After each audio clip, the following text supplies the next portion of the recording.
Welcome back to Dirt and Dreams, Episode 2.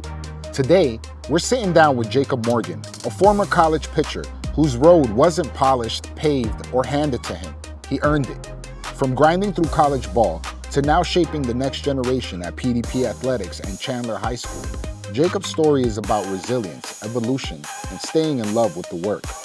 This is a conversation about what it takes and what the game gives back. Let's get into it. So I'm Jacob Morgan. I'm a local coach here in Arizona. I coach at a gym in PDP Athletics, and I also coach Chandler High, where we're at today.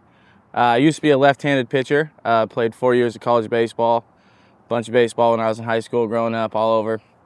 I'm born and raised Southern California, so not an Arizona native, but I'm out here trying to spread the game best I can. What's your first memory of baseball? Ooh, that's kind of a tough one. I feel like I've had so much baseball. My first memory ever? Yeah. I'd probably say, honestly, at my local Little League in between games playing wall ball with like all my friends. Like I played at this, it's called Courts Hill Little League where I grew up at. And the Stack Bar, they had this big giant wall. And in between games, or we would get there super early just so we could play wall ball with a tennis ball with all our friends. We'd play plug 'em. Kids don't really play plug 'em these days anymore, but it got down and crazy, and that's probably my closest memory. I started doing that ever since I started Little League. When did you realize that baseball wasn't just a game for you, like it was your thing, like something that you wanted to pursue? I think more in high school is when it kind of got a little more serious for me. I played multiple sports growing up, so believe it or not, like football is probably one of my favorite sports over baseball maybe.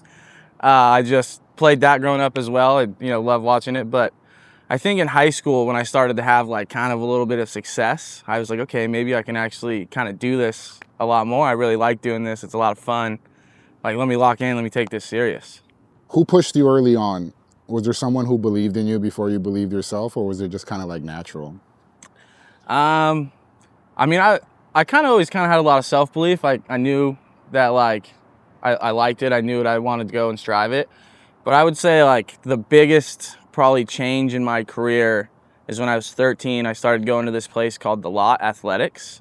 It's over in Palmdale, California. But this dude named Kyle Evelyn and Dana Evelyn, they're brothers. Dana used to play for the Rays. Kyle played for the White Sox. But I think they're the first like true people to kind of show like belief and faith. They always like put me on the mound. They always gave me the shot to go out and earn kind of what I wanted. So like shout out to those guys. Kind of leads me to the next question. Like growing up, did you look up to a player or a coach, someone close to home? Like who was your kind of idol, stuff like that? I mean, growing up, idol, definitely Jared Weaver. Like Southern Cowboy, pitcher. So one of the main reasons I have the long hair these days is because of him. So I would say he's my idol.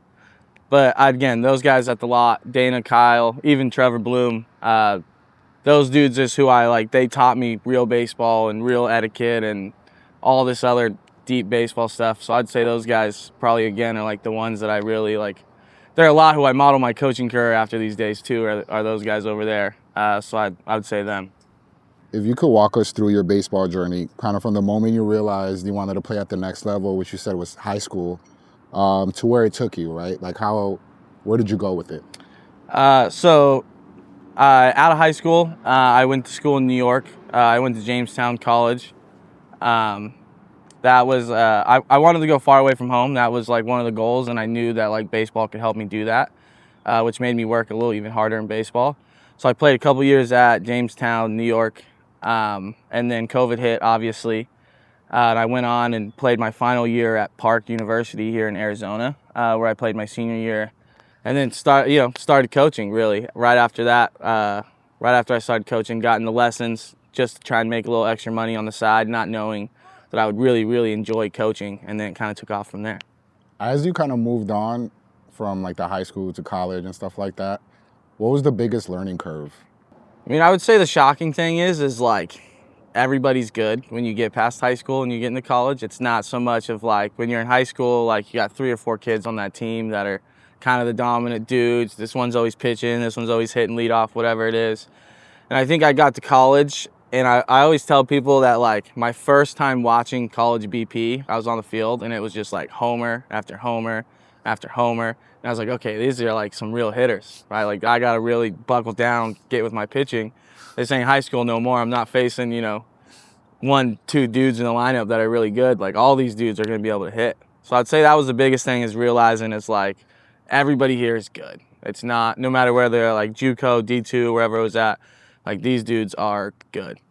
What's one setback that shaped who you are now and today? Baseball. I would say COVID kind of really took a shot at my baseball career. It was obviously I was out in New York a little bit for COVID, and I would say that it kind of just cut everything off, and it was more like up to me to try and figure out how to keep baseball going, training, whatever it was. And it was really hard to try and, like, I've not like hard physically, but I feel like hard mentally to come back and get into game mode, and just basically had 2 years off, in a sense, of no baseball, barely any training because all the gyms were closed, right? I was doing sit-ups, push-ups in my house, sometimes like benching my own dog just to kind of get it rolling. So I would say COVID kind of took a real hit. Everything was kind of running smooth. I felt like I was going through college. I became starter in our rotation, and then it was just like, bam, done. And it's like, okay, now 2 years later, we got to get back and try and get rolling. Year and a half later, whatever it was, try and get back. And like, it was very hard to get back into that baseball mode of like, in a season, I'm a player. So I just went 2 years just being a guy on the couch, basically, and trying to get back into, you know, that mode of, you know, try to get going. Hard. Yeah. I never even thought about that. Like, Yeah. there must be a bunch of baseball players around that time that had to just. Yeah, I would say there was a lot. I mean, Yeah. It took a lot. Like, I got buddies that like took the 2 years of COVID and never even came back at all. Wow. Because they just, you know, started working because there was nothing else to do, or whatever it may be. Some didn't want to go to school anymore. It was a very long break of like no baseball, nothing, no gyms. Find a local park to try and throw at. Wow. Yeah. Looking back at your playing career, if you had to pick your most proudest moment, what would it be? I would say my freshman year of college, I threw a complete game shutout and against one of the better schools, and I wasn't even supposed to be in the starting rotation at the time. So I'd say that was pretty cool. It was one of the first games that was like able to be watched, so my whole family got to watch it as well, and it was very cool to see like them take pictures of the TV, and like I performed really well. So I'd say that's a big proud moment of mine. When did coaching first enter your mind? Was it planned, or was it something that kind of happened naturally? It definitely wasn't planned. Again, like I grew up at that lot place I mentioned earlier. So like I grew up around dudes that like were giving lessons. Like I was there 24/7. They made it like a home. So I'd watch all those dudes give lessons and whatnot. And then when I was out here for college, I was just trying to make some extra cash. So I had a buddy that worked at Extra Innings out here, and he was like, hey, like, we'll set you up, you can teach some classes, we can you know, do whatever, we'll get you integrated in the system, make some money. And I would say it wasn't, I liked it, I doing it was a lot of fun helping the kids out, and I kind of just hit a moment where I was like, hey, some of these kids I'm helping are having success, like this is really cool to watch and see, like how many more can I help out? Yeah, it was like he was on our college team as well, and he was like, yo, they got an opening, like it's teaching little kids, hitting classes, pitching classes, whatever. And I was like, yeah, dude, I just need some cash, like, Yeah. you know, I'm out here in college budget, whatever it is. And I like started building relationships with these people, and like they started, you know, wanting to come back, and then seeing them have success and hearing about how, you know, they got a hit in this game after not getting many hits or whatever it was, it made me feel really, really proud. And it made me want to do it more. Like I can help all these kids out, because I felt like as me growing up until I was 13, I didn't really have anybody helping me out. My dad worked a lot. My mom's not really a baseball, you know, person. She was the mom of the house. So it was like the only time I ever got extra reps was at practice, or, you know, whatever. I never got the outside stuff as much. And I feel like if it would have went different, maybe I would have been a little better growing up as well. Like I was definitely a late bloomer in the game of baseball. But it makes me feel like I didn't get that, so I can give that to them. Like everybody, baseball's a very hard sport. Everybody needs a little help. Playing a very hard game. It's very, very hard. and it's gonna be a roller coaster and like ups and downs and ups and downs. And some days you're gonna go 6 for 6 with a bomb, and some days you're gonna go 0 for 6. But there's always many more reps. You always get in a game. There's always gonna be more. Like you're a youth kid, your season, you're not getting paid. You're not gonna get cut and have a job, right? Like you're always gonna go out there and get more baseball to like just bounce back. I would say in a sense, like it's always gonna get better. Like you're not always gonna be in a slump. You'll figure a way out of it. Like there's definitely more. If you're grinding, if you're chasing something real, if you're building your story from the dirt up, you're Dirt and Dreams. The new drop is live. Go grab your gear at dirtxdreams.com. We appreciate all the love and support. How do you balance being demanding, but still like trying to teach and coach, right? But still keeping it fun? I think it goes deeper than like that with building a relationship. Like that's one of the first things anytime I get a new client, or when I took over the pitching coach job here at Chandler, like my first thing I wanted to do was like, I want to know you. I don't want to know your baseball. I want to build a relationship. Like, let's be friends. Let's connect on this level. And it makes the training a lot easier, and not so much when you're both kind of connecting and they both want to be there. You don't have to really be demanding, right? Like you can go out and make it fun because it's serious. You guys are on the same page. Like it's more than just like our lesson or our team. Like it's a deeper, better relationship. I felt has helped with that a lot. Yeah. And definitely, I mean, there's definitely times you got to be strict for sure, right? Sure. Especially as being a coach, you got to kind of sit down and, like tell them to stop it off or whatever it may be. But I think having a good relationship makes all that way easier. What's the most rewarding moment you've had so far as a coach? I think there's a couple of them, but kind of the one that comes to me right now is one of the first teams I like took over, basically as being a head coach, is this youth team.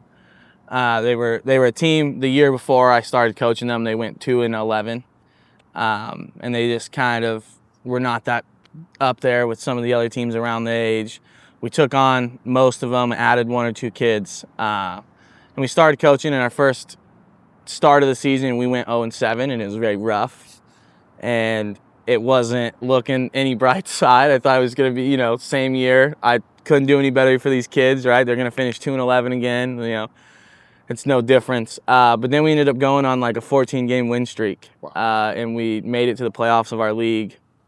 And to just see them like win after win after win and be so amped up of like, we're making it there. And, they started to believe that they had a chance to win their league and whatnot. And I'd say that's a really like proud moment of mine, is to see these kids and be involved with them completely doing a 360 and going from like one of the worst teams in the league to going on and like this giant win streak and making their league and having a chance in the playoffs, which most of them had never had before.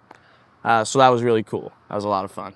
Yeah, it felt very rewarding too to like win that last game of the season and then like see them put our little name on the little playoff bracket. And it was like, okay, like we are doing something here, right? Like I looked at my assistant coach and I was like, we are helping them. Like it's not what we think it is. It's a lot bigger than just youth baseball, really.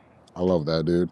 We always talk about the dynamic of coaches teaching the kids, but sometimes kids teach us, right? And so yeah. Is there something that maybe stands out? I would kind of say patience and to like slow down really is the biggest one. Is like not results are going to come and you don't need to see them right away. Is like they showed me like if we keep putting in the work, like be patient, like good things take time. Has coaching changed the way you view success and failure? Yeah, 100%. There's a lot of failure in the game of baseball for sure. As most people say, it's a game of failure. And it's made me realize like all these little tiny things that can be successful inside of that big failure for sure. It's like just because you have a bad game, like we still did a lot of things successful, right? Baseball's a very hard sport to play, as we touched about that before, but it's kind of made me realize like you can't measure success and failure off of the big giant things. You got to go inside and look at all the little things that we're doing correct and like find success in everything. So would you say before you would just kind of look at success as the overall picture and you're now kind of breaking it down into small chunks. Yeah, like I would, you'd look at a game and be like, hey, it was 4-2, like we lost, that's a failure.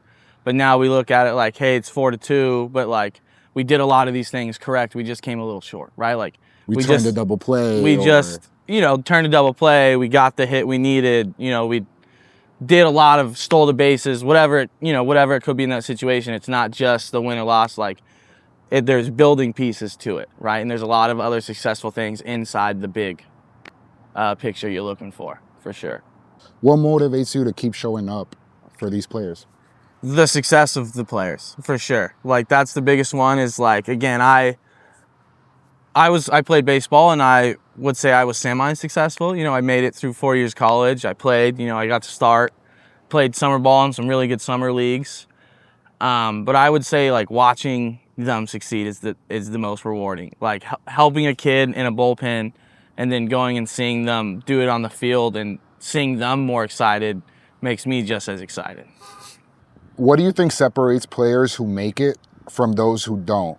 I mean, talent obviously takes you so far, for sure. But I think that what separates that fine line is more drive, right? Like, it's very, very easy to give up, right? Like, you're not getting your at-bats at a varsity level, or you're not getting, your success at your college level or whatever.